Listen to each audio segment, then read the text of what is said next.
Hey Mediview Trojans, Miss G here. I wanted to share this book called The Most Magnificent Thing with you. This is a book that my good friend Miss Velker gave me. You guys know she's going to be retiring this year, so we'll be missing her here at Meadowview. But this is a good book for us to remember her by. She's a really good example of a growth mindset. Maybe you might not have something yet, but if you keep on working at it and you don't give up, then you will eventually attain your goal. So let's get on with The Most Magnificent Thing. I'll do my best to show you the pictures. This is a regular girl and her best friend in the whole wide world.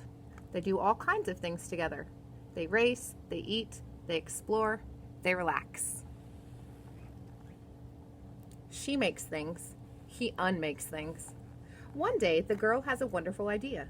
She is going to make the most magnificent thing.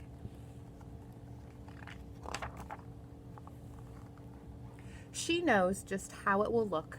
She knows just how it will work. All she has to do is make it, and she makes things all the time. Easy peasy. First, she hires an assistant.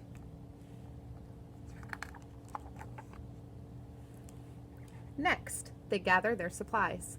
They set up somewhere out of the way and get to work.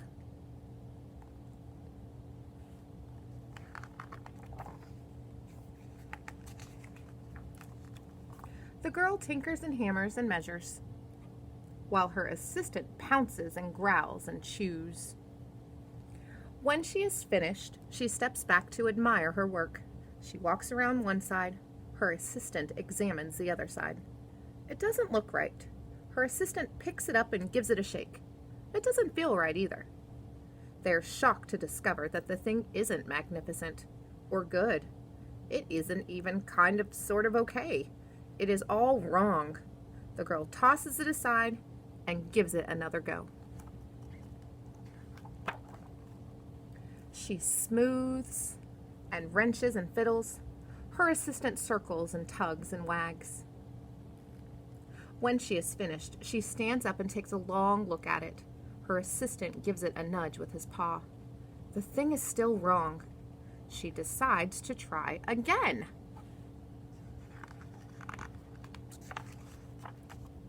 The girl saws and glues and adjusts. She stands and examines and stares. She twists and tweaks and fastens. She fixes and straightens and studies.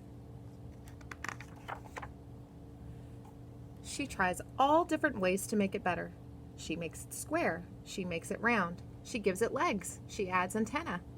She makes it fuzzy. She makes it long, short, rough, smooth, big, small. One even smells of stinky cheese. But none of them are magnificent.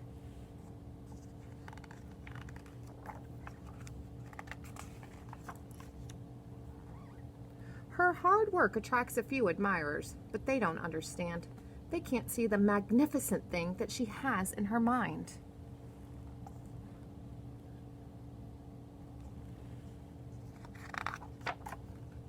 Oh, I forgot the most important part. She gets mad. Does that ever happen to you? Happened to me plenty of times. The angrier she gets, the faster she works. She smashes pieces into shapes. She jams parts together. She pummels the little bits in. Her hands feel too big to work, and her brain is too full of all the not right things. If only the thing would just work!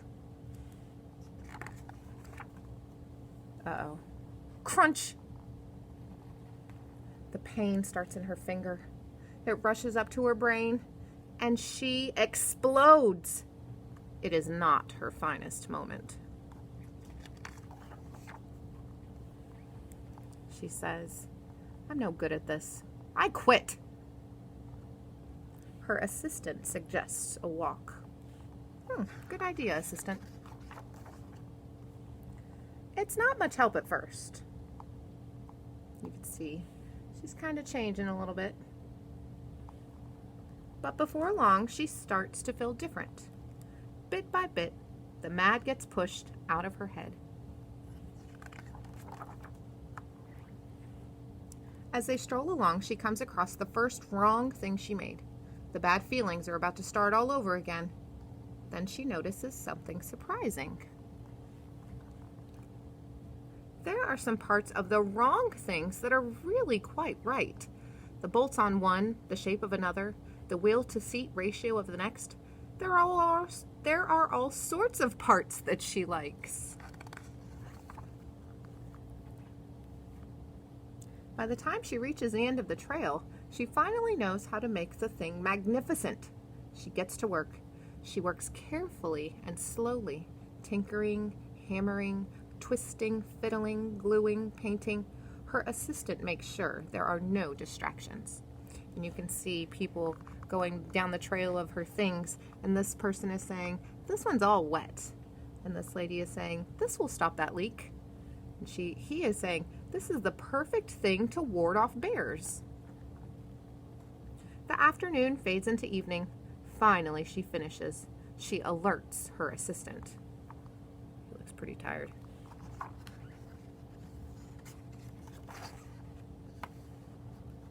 The pair take a good long look. It leans a little to the left, and it's a bit heavier than expected. The color could use a bit of work too, but it's just what she wanted. They climb aboard and take it for a spin. They are not disappointed. It really is the most magnificent thing. All right, guys, thanks for watching. I hope you guys are well. Miss ya. See you later.